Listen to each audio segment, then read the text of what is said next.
My fiancé said, "I'm not introducing you to my wealthy friends. You're too embarrassing." I replied, "Understood." Then I showed up to her elite country club as the owner's son when she saw me shaking hands with her friends. I, 32, male, need to get this off my chest while it's still fresh.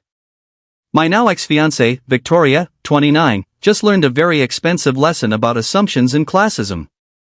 We had been together for 3 years, engaged for 6 months. Victoria and I had met at a friend's housewarming party, back when she was still sweet and down to earth. Or at least that's what I thought. I work as a diesel mechanic, fixing rigs and heavy trucks. It's honest, tough work, but it pays well. I'm not flashy, I don't post everything on social media, and I don't chase luxury labels.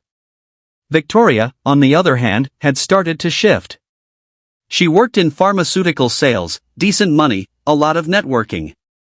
Things were good in the beginning. She loved that I was grounded, that I could fix anything with my hands, that I wasn't like the corporate ladder climbers she met at work. But when she got accepted into this exclusive country club through her boss's sponsorship, it was like flipping a switch. The place charged a $50,000 initiation fee just to get in, plus $1,200 a month in dues. It was like she was buying her way into a whole new identity. Suddenly, our weekends changed. No more fishing trips, no more movie nights.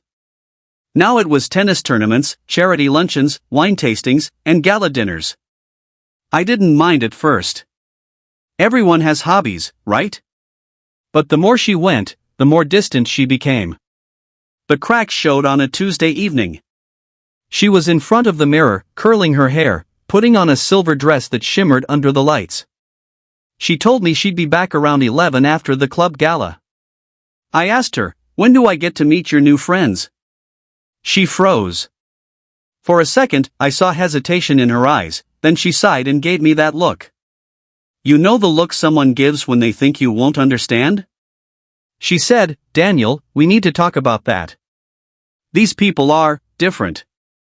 They're refined.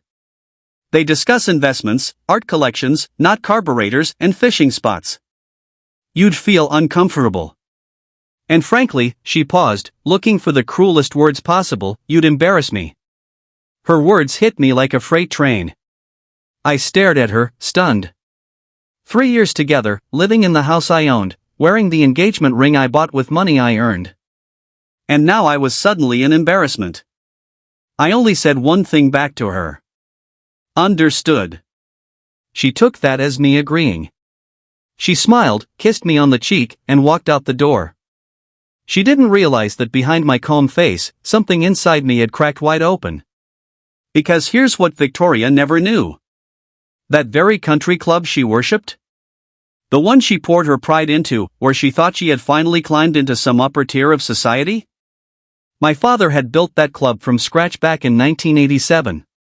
It started as a simple 9-hole golf course, then expanded into the sprawling estate it is today.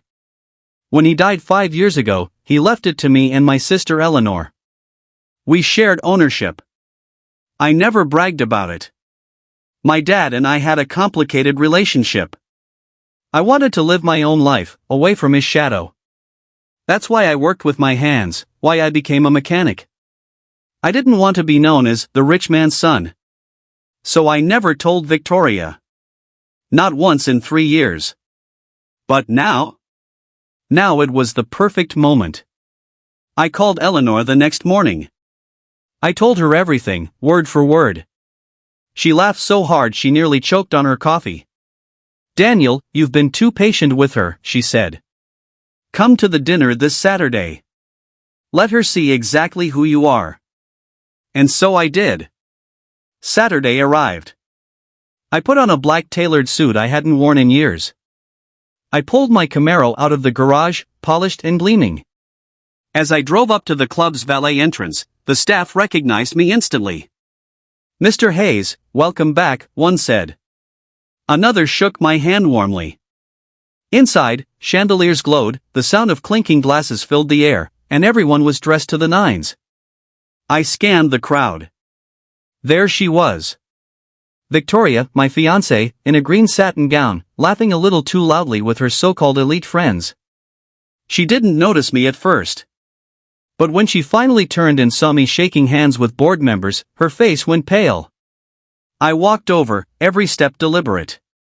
The men and women she was desperate to impress stood up as I approached. I shook hands, exchanged laughs, embraced some of the older members who had known my father. Then, I looked straight at her. "Victoria," I said calmly, "allow me to introduce myself properly. Daniel Hayes. Son of the founder. Current owner of this establishment." Her mouth opened, but no words came out. She stammered, her wine glass trembling in her hand. Her friends leaned in, curious, eyes darting between us. The silence stretched like a taut string about to snap. "Yes," I continued, "my father built this club. When he passed, he left it to me and my sister. I never mentioned it because I wanted to live life on my own terms. But it seems some people only value what they can see on the surface." The expressions around the table shifted instantly. Intrigue, admiration, and most importantly, judgment. Not at me. At her. The woman who had just dismissed me as embarrassing was now exposed in front of her peers. Her cheeks turned crimson. She tried to recover. "Daniel, I didn't mean." But the damage was done. After that night, things unraveled quickly. She called me non-stop, begging to talk. She swore she hadn't meant it that way. She claimed she was just trying to protect me from feeling out of place. But I knew the truth. She wasn't protecting me. She was protecting herself. Protecting her fragile image. I ended the engagement the very next day. I told her to pack her things and leave my house. She tried to fight it. She tried to guilt me, even threatened to smear my name at the club. But Eleanor was already steps ahead. Word spread fast among the members. They knew the truth: she was a social climber, someone who traded loyalty for status. The same friends she had valued more than me now turned their backs on her. And me? I went back to my life. My shop. My Camaro. My fishing trips. But with a new clarity. Because that night, I realized something important. Respect matters more than wealth, more than prestige. She didn't lose me because she insulted my job or my hobbies. She lost me because she disrespected me. And no relationship can survive without respect. The look on her face that night at the club, when the mask shattered, when her carefully constructed world collapsed? That was priceless. And I'll carry that image forever.